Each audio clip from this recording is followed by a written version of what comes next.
As early as the second day of admission, there were some students who began to take action. Tatsuya didn't know whether to think of it as too quick or just par for the course. All he knew was that if it came to a confrontation or backing down, it would most likely be the former. Both Erika and Leo were bright and optimistic, and Mizuki seemed shy yet carefree. While fully aware of his own inclination towards cynicism and moodiness, Tatsuya considered himself fortunate that his first friends in high school were them. However, most likely is not 100%. There had remained about 10 to 20%. It was nice they hadn't backed down servilely, but how would this turn out?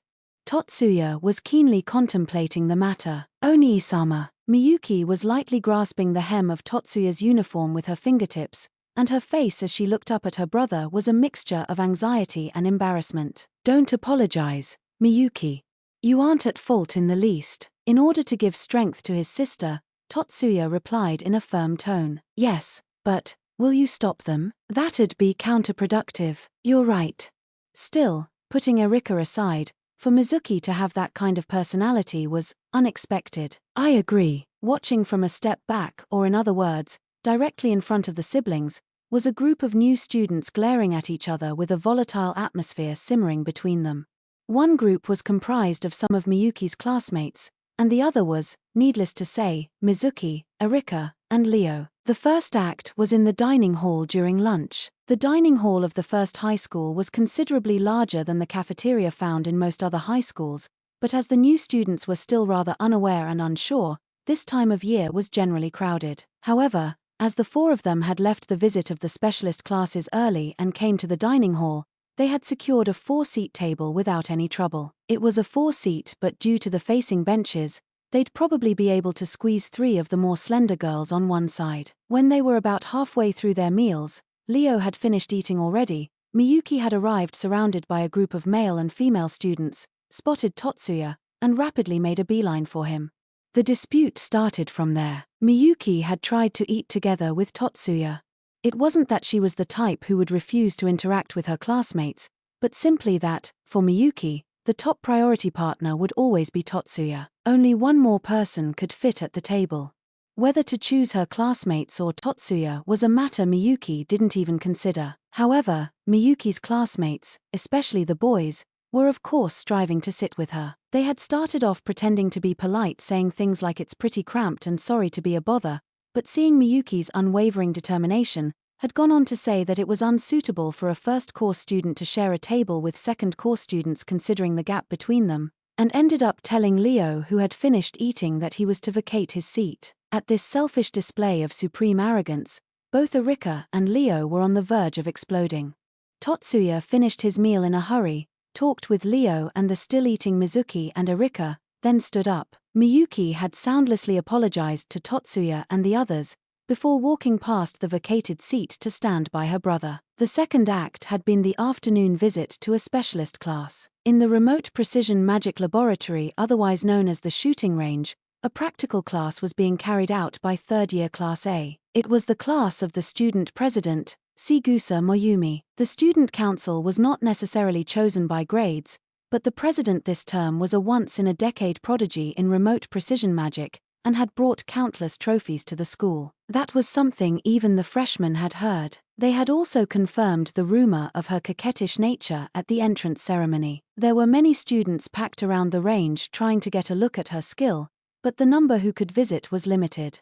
Due to that, among the numerous ostensible reservists for first-course and second-course students, Tatsuya and company had grandly camped up at the front row. Naturally, he had been unwilling to stand out. Then during the third act, in progress this very moment, Mizuki caustically spat out. Won't you all stop being such poor losers? Miyuki-san has said she wishes to go with her brother. It's not the place of any one of you to say otherwise, is it? Her opponent was a student from Class A. It was the guy they had seen in the dining hall during the break. Concerning the circumstances, after school, Tatsuya had been waiting for Miyuki, whose accompanying classmates had started to accuse.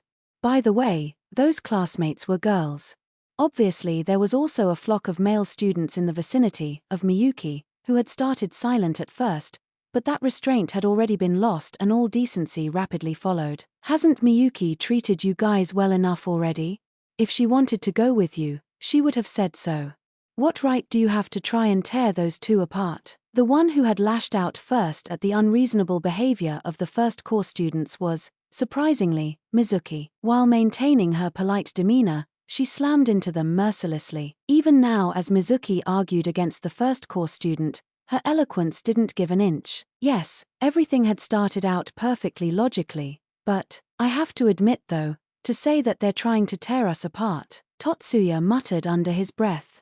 He distinctly felt that something was shifting rather decisively. Am I Mizuki? Aren't you misunderstanding something? Hearing her brother's murmurs, Miyuki for some reason asked in a hurry. Miyuki, you seem kinda rushed. Hey. No, I'm no such thing, and also kinda forceful. Initially glancing at the siblings with the too good relationship in confusion, their friends, full of compassion, began to heat up more and more. We've asked her. That was one of Miyuki's male classmates. That's right. We're sorry for Shiba-san, but we just want a little more time. That was one of Miyuki's female classmates. At their selfishness, Leo gave a hearty laugh. Ha. That's just self-justification. Find a better time for it. Erika also retorted with a smile and edged sarcasm. If you really had asked, maybe you would have had her consent from the start. You've ignored Miyuki's intentions and didn't consult her or anything. There are rules for that. You're high school students already, don't you know anything? Erika's words and attitude, designed to purposely offend the other party, as expected, affected one male student in particular. Shut up. Another class, much less weeds, has no right to interfere in matters concerning us blooms. Due to its discriminatory nature, the use of the word weed is prohibited by school regulations. It is a rule still gradually being learned, but even so it's not exactly a word to be used in this context with so many people listening. The one who reacted to this rant head-on was, whether to say unexpected or to be expected, probably to be expected really, was again Mizuki. We are all the same freshmen. You guys are blooms, but right now just how are you any better than us? It wasn't particularly loud, but Mizuki's voice rang out through the schoolyard. Well, things are going to get pretty bad, Tatsuya thought, while sighing under his breath. His murmur was drowned out by the angry howls of the first course students, and only Miyuki who was beside him heard. If you want to know just how much better, I can show you. Although Mizuki's claim was legitimate according to school regulations, at the same time, it was refuted by the school system. Ha! Interesting. By all means, show us. At the first course student's threat, Leo responded aggressively. Having come to this, no outcome other than tit for tat could be expected. The right lay with Mizuki, because they understood that full well, those complacent with the current system, both staff and students alike, stood aside. Though there had been a clear violation of the rules here, the vast majority would ignore their situation and pretend to have seen nothing, even if the violation was not only of the school rules, but the law itself. Then I will. The only ones allowed to carry a CAD in the school were senior members of the student council and certain committee members. The use of magic off campus was tightly regulated by law. However, the mere possession of CAD off campus was not restricted. There would be no point. CADs are currently indispensable tools for magicians, but they are not essential for the use of magic. Magic can be used even without a CAD.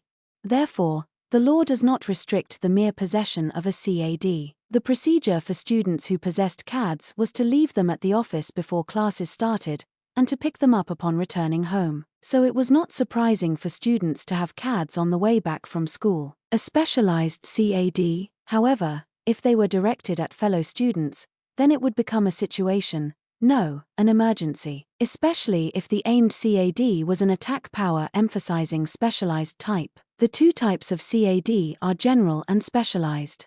The general type placing a larger burden on the user but capable of a wide range of up to 99 activation sequences, while the specialized type is only able to contain up to 9 activation sequences but possesses subsystems able to reduce the load on the user, making it possible to invoke magic faster. By its nature, aggressive combat-type magic sequences are generally stored in specialized CAD. To the BGM of screaming onlookers, the muzzle of that specialized CAD, shaped like a small handgun, was thrust at Leo. That student wasn't just spouting lip service. The finesse with which he drew his CAD, along with the speed with which he took aim, were the movements of someone accustomed to fights between magicians. A large portion of magic is dependent on talent. At the same time, that means lineage plays a vital role. There are many first-course students who enter school with excellent results not as a result of studying magic at school but because of parents, family business, possibly even gaining combat experience from there. Oni-sama. Even before Miyuki had finished her cry,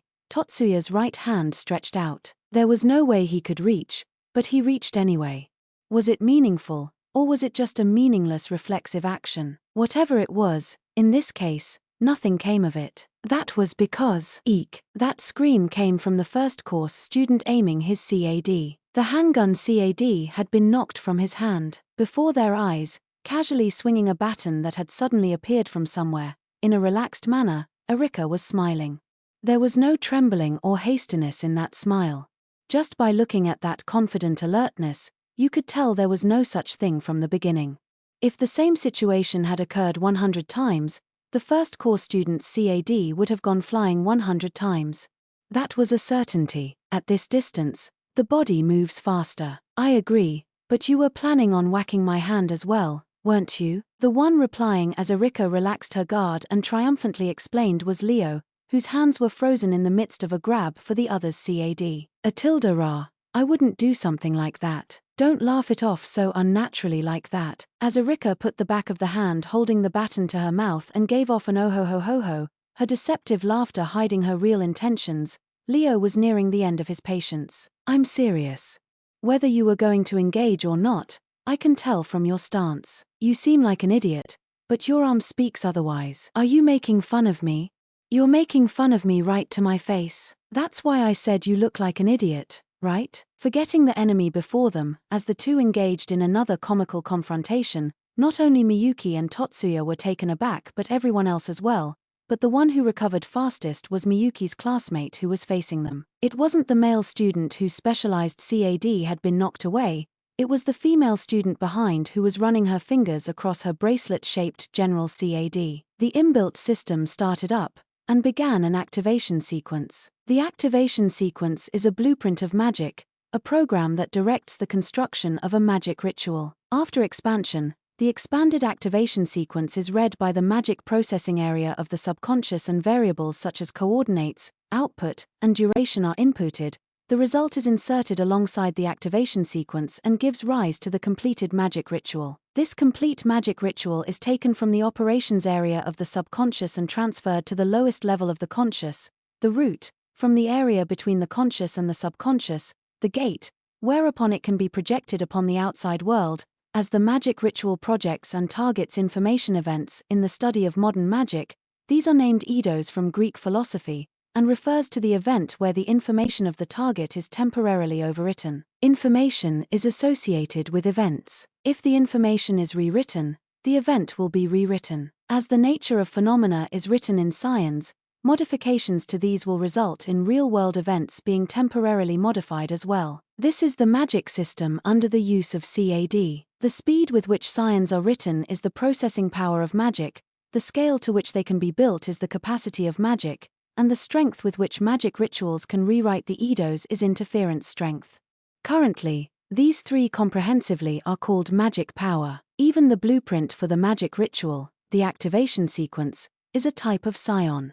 However, the activation sequence alone cannot affect reality. The scions processed by the user would simply scramble then return. Broadly speaking, this is the function of CADs, to take the scions initially provided by the activation sequence, and form them into scions the magician can use to rewrite phenomena, the magic ritual. Specialized CAD are often shaped in the form of guns because using the auxiliary aiming systems incorporated in the area corresponding to the barrel, coordinate data is input at the moment the activation sequence is initiated, and in order to reduce the calculation load on the user, scions aren't emitted from the muzzle. From magician to CAD, then CAD back to magician. If this flow of scions is disrupted, then magic dependent on CADs will no longer work. For example, if during calculation or expansion a load of scions are fired from outside, the scion pattern of the activation ritual will be scrambled, disallowing the building of an effective magic ritual and erasing the magic. Like now. Stop right there.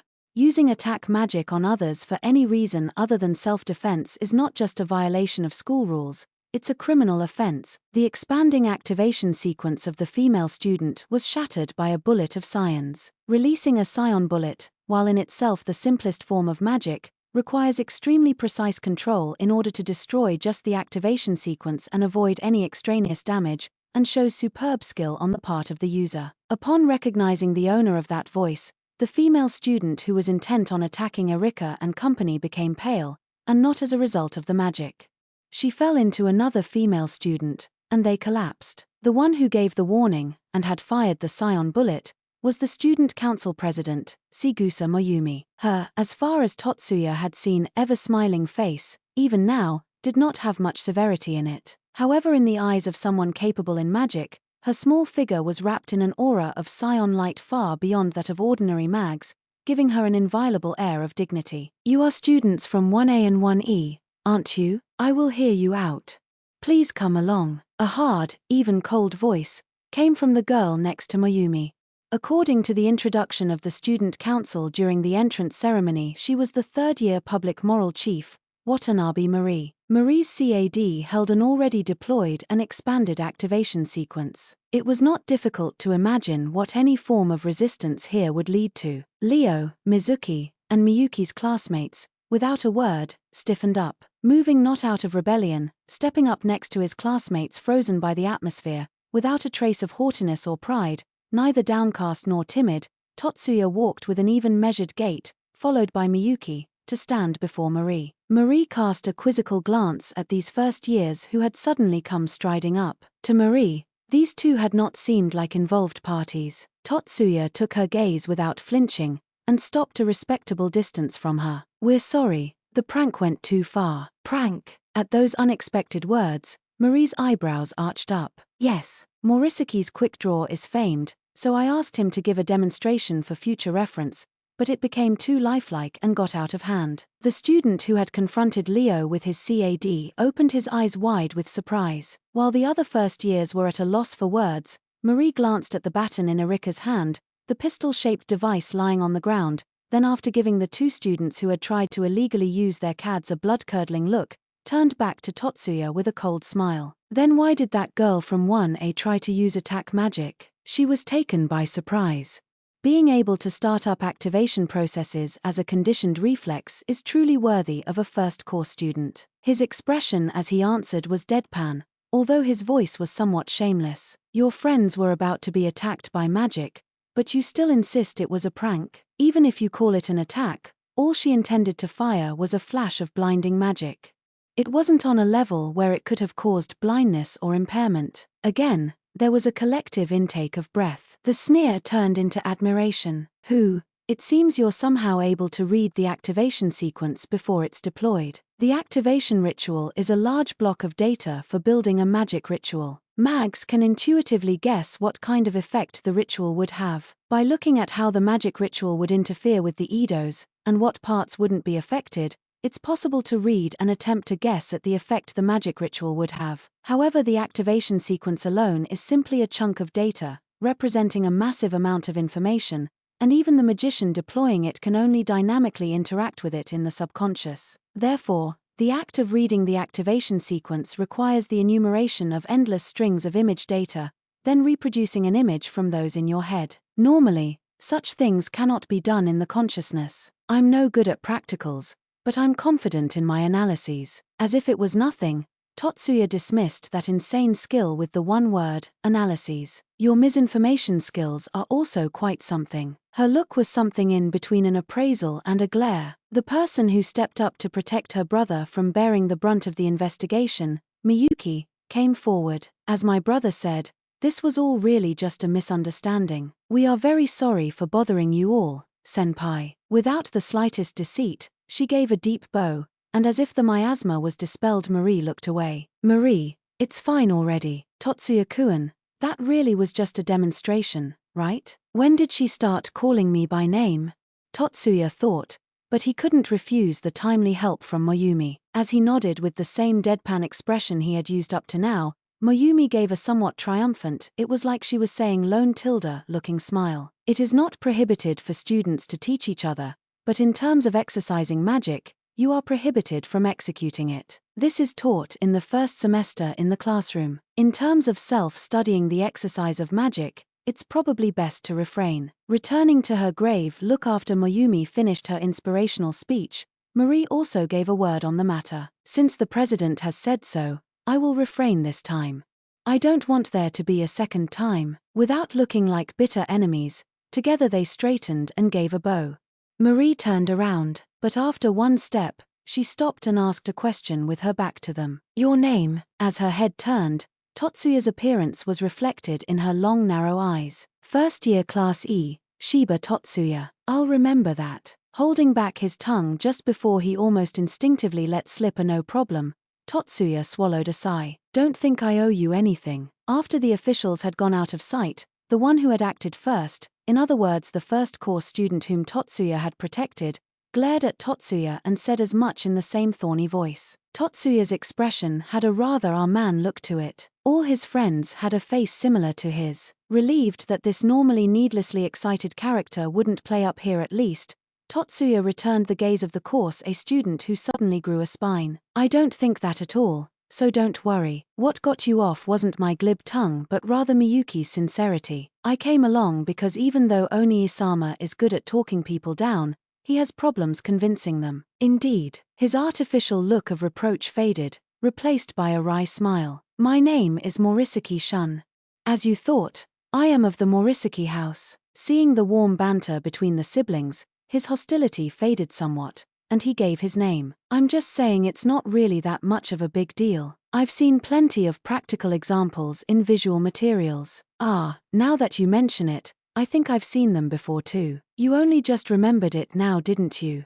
As I thought, Totsuya's on a different level to you. How patronizing. An idiot who tried to grab a hookie in the midst of activation has no business talking about levels. Who are you calling an idiot? Idiot. That really is dangerous. Science produced by another magician's activation ritual would cause a rejection by your own subconscious. What she said. Got it. Erika-chan too, alright?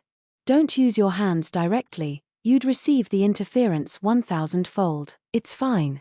This is shielded. As the talk between his friends, meaningful in its own way, finally shifted back in their direction, Totsuya and Morisaki shared a glance without moving. I still don't acknowledge you, Shiba Totsuya. Shiba-san's place should be with us. On that note, without waiting for Totsuya's reply, Morisaki left. He probably said it precisely because it was a line that didn't bear an answer, something his opponent was fully aware of. Suddenly calling me by my full name, her. As Totsuya muttered to himself at a volume just loud enough to hear, Morisaki gave an involuntary shudder. His obstinacy was unlikely to stop there. However, it seemed likely his pride was a part of his nature. Beside him, hearing his murmur, Miyuki seemed disquieted. She had always been worried that her brother's knack for making enemies was a disadvantage for him, but more than that, she had had enough of Morisaki's prejudices. Oni-sama, shall we head back? Yeah, you're right. Leo, Chiba-san, Shibata-san, let's go. Sharing a feeling of mental fatigue, the two of them nodded at the others and began to leave. As if to cut them off, to make things worse, a pair of Class A girls stood in their way, but their body language clearly indicated they didn't intend to do any more today. Exchanging looks with Miyuki, the moment dragged on. Understanding her brother's intent, Miyuki was about to bid them farewell, but then the other opened her mouth. I'm Mitsui Honoka. I'm sorry for saying all those things earlier. She suddenly bowed, fully honest, and Totsuya was rather embarrassed. This girl, who earlier wasn't hiding her elitism, to say the least, seemed to have gone about a complete turnaround. Thank you for protecting me. Morisaki-kun waved it off, but it's thanks to Oni-san that it didn't become a huge issue. It was nothing. Although, please stop with the Oni-san. We're same-year students, I understand. Then, what should I call you? A fierce conviction blazed in her eyes. It'd be nice if this didn't become troublesome, he thought, as he took care to reply in a manner that didn't come out displeased. Totsuya is fine. All right. And so, what is it? At the rapid eye contact, Miyuki stood before Honoka. Is it all right to go together with you to the station? Nervously, but with a determined conviction hidden in her face, Honoka asked to accompany them. With a sense of surprise not so much at Honoka's words but the unexpectedness of the whole thing, Erika and Mizuki shared a look. Though even then those two, plus Leo and of course the siblings Miyuki and Totsuya, had no reason to refuse, and indeed didn't refuse. There was a delicate air on the way back to the station. The members were Totsuya, Mizuki, Erika, and Leo from Class E, along with Miyuki, Honoka, and Katayama Shizuku from Class A, the girl who had caught Honoka during Mayumi's appearance earlier. Next to Totsuya was Miyuki, then for some strange reason, on the other side was Honoka. Then, the one who assists with Miyuki-san's adjustments is Totsuya-san? Yes. I feel most at ease when entrusting things to Oni-sama. In response to Honoka's question, Miyuki answered proudly, I just do a bit of arranging. Miyuki has amazing processing ability, so there's not much maintenance required on the part of the CAD. Even so, if you only have the knowledge to simply understand the device OS, you can't do much. Peering out from beside Miyuki was Mizuki, who joined in the conversation. Judging from Totsuya's light smile as he replied, it wasn't really effective. I don't have the skill to access the CAD core systems.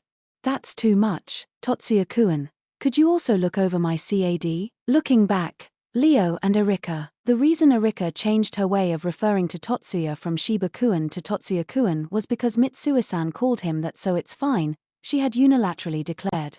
In exchange, you can just call me Erika as well, she had imposed conditionally. Naturally, Mizuki also insisted on the trade, and everything became official pretty fast. Impossible.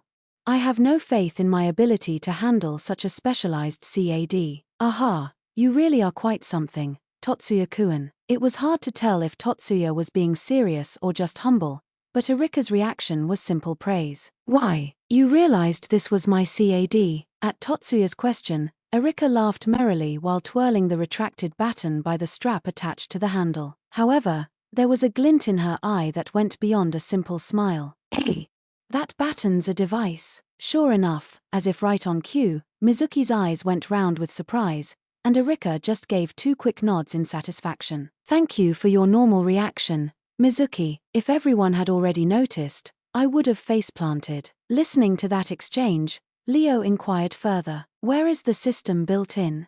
From the feeling earlier, it's not totally hollow, is it? No luck. Apart from the handle, it's totally hollow. It increases strength by using the technique of carving seals into it. Reinforcement magic is your field, isn't it? The technique takes a geometric pattern and engraves it into a sensitive alloy, which activates by injecting cyans, right? If you do that, wouldn't it bleed a considerable amount of cyans? You'd run out of gas pretty often, wouldn't you? Carved seals are pretty inefficient in the first place, so I thought it's not a technique used very often nowadays. At Leo's points, Erika's eyes widened a little in both surprise and admiration. Ooh, your field indeed, but there's one more thing. Strengthening is only needed during expansion and the moment of impact. If I limit scion emission to those moments, I don't waste too much. It's the same principle as the helm splitter. Hey, what happened, guys? As a blend of admiration and shock filled the air, Erika asked that question. Erika, I'm pretty sure something like helm splitter was classified as a secret or mysterious technique. That's far more amazing than merely emitting large amounts of scion. Miyuki answered on behalf of everyone. It was pointed out rather casually. Judging by Erika's expression, she was startled. Both Totsuya-kun and Miyuki-san are amazing, but Erika-chan is also amazing. Are normal people rare at our high school? I don't think there are any normal people in a magic high school. At Mizuki's natural remark, Katayama Shizuku, silent until now, dropped a supremely precise retort, and the core of the matter disappeared in various ways.